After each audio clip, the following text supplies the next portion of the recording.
नमस्कार, स्वराज आर्टमध्ये आपल्या सर्वांचं मनपूर्वक स्वागत। आज आपण बघूयात पारंपरिक विदर्भ पद्धतीची अतिशय चविष्ट झणझणीत आणि तर्रीदार अशी चवळीची डाळ किंवा बरबटी डाळीची रेसिपी। घरामध्ये कुठलीही भाजी नसेल तर झणझणीत ही चवळीची डाळ खायला अप्रतिम लागते। चवळीच्या डाळीपासून 2 ते 3 प्रकारे रस्सा भाजी, आमटी आणि सुकी डाळ देखील बनवता येते, अप्रतिम लागते। ज्या चवळीपासून आपण उसळ बनवतो त्याच चवळीपासून ही डाळ बनवलेली असते, किराणा दुकानामध्ये अगदी सहज विकत मिळते। त्यातील पहिला प्रकार आज आपण बघूया। आमटी बनवण्यासाठी सर्वप्रथम आपल्याला लागणार आहे अर्धी वाटी चवळीची डाळ। आज साधारण 4 व्यक्तींसाठी मी ही डाळ बनवणार आहे। यामध्ये पाणी घालू आणि डाळ स्वच्छ धुवून घेऊ।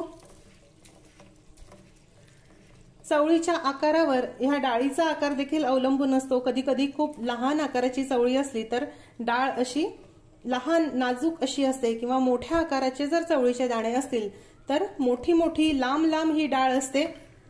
कितीतरी वेगवेगळ्या आकाराच्या चवळी असतात, त्यामुळे ह्या डाळीचा आकार देखील वेगवेगळा असू शकतो। चवळीची डाळ मी स्वच्छ धुवून आणि निथळवून घेतली आहे। फोडणीसाठी कुकरमध्ये साधारण 3 टेबलस्पून शेंगदाण्याचं तेल मी गरम करायला ठेवलं आहे।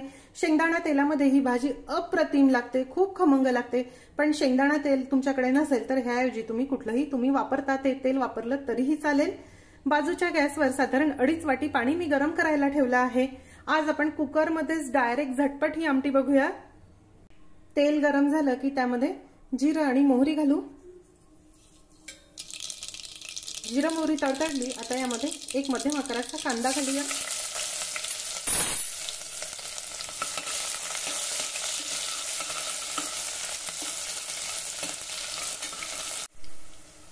कांदा जरा 2 मिनिट परतून घेतला।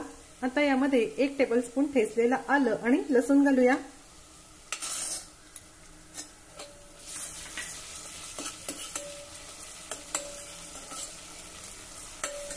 कांदा, आलं, लसूण आता छान हलक्या तांबूस रंगाचा होईपर्यंत आपण परतून घेऊ। कांदा, लसूण हलक्या तांबूस रंगावर परतून झालं। आता यामध्ये चिमूटभर हिंग घालूया। 8 ते 9 कढीपत्त्याची पानं,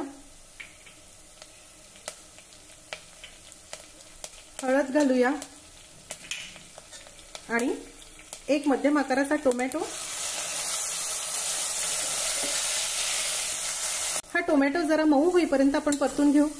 खरं तर पारंपरिक पद्धतीमध्ये टोमॅटो घालत नाही, पण आमच्या इथे मुलांना आवडतो म्हणून मी यामध्ये टोमॅटो घातला आहे।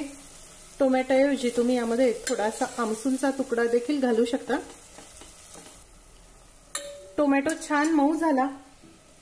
आता यामध्ये चवीनुसार लाल तिखट घालूया। 1 टीस्पून गोडा मसाला,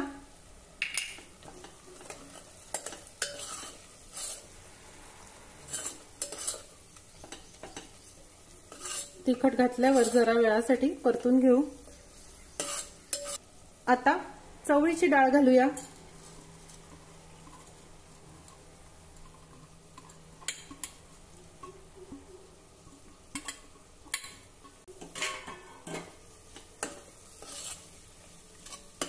ही डाळ 1 मिनिटासाठी या मसाल्यांमध्ये परतून घेऊ।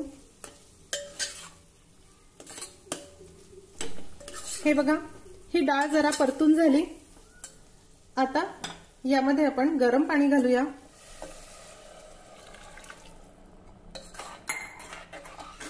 तुम्हाला ही डाळ किती पातळ किंवा किती दाटसर हवी त्यानुसार यामध्ये पाणी घाला। चवीनुसार मीठ घालूया। हे बघा, ह्याला उकळी आली। आता आपण कुकरचं झाकण बंद करून घेऊ आणि मध्यम आचेवर ह्याला 2 शिट्या काढायच्या आहे।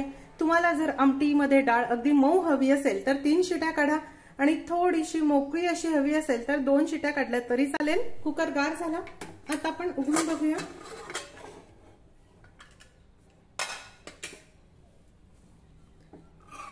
हे बघा, डाळ किती छान शिजली। याच पद्धतीची आपल्याला ही हवी आहे। तुम्हाला जर अगदी पातळ आमटीसारखी हवी असेल तर यामध्ये पुन्हा थोडं गरम पाणी घालून ही घोटून घेऊ शकतात, पण आमच्याकडे ही डाळ अशीच आवडते त्यामुळे मी ही घोटणार नाही। अगदी व्यवस्थित शिजली आहे। आता सर्वात शेवटी यामध्ये कोथिंबीर घालू।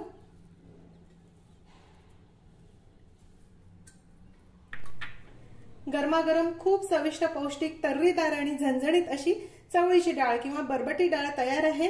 ही तुम्ही पोळी भाकरी कुस्करून खा किंवा भातावर घेऊन खा, अप्रतिम लागते। नक्की करून बघा। आजची रेसिपी आवडल्यास रेसिपीला लाईक करायला व शेअर करायला विसरू नका। माझ्या चॅनलला देखील नक्की सबस्क्राईब करा। अशीच एक छानशी रेसिपी घेऊन भेटूया स्वराजच्या पुढच्या भागामध्ये। तोपर्यंत चवीने खा आणि निरोगी राहा।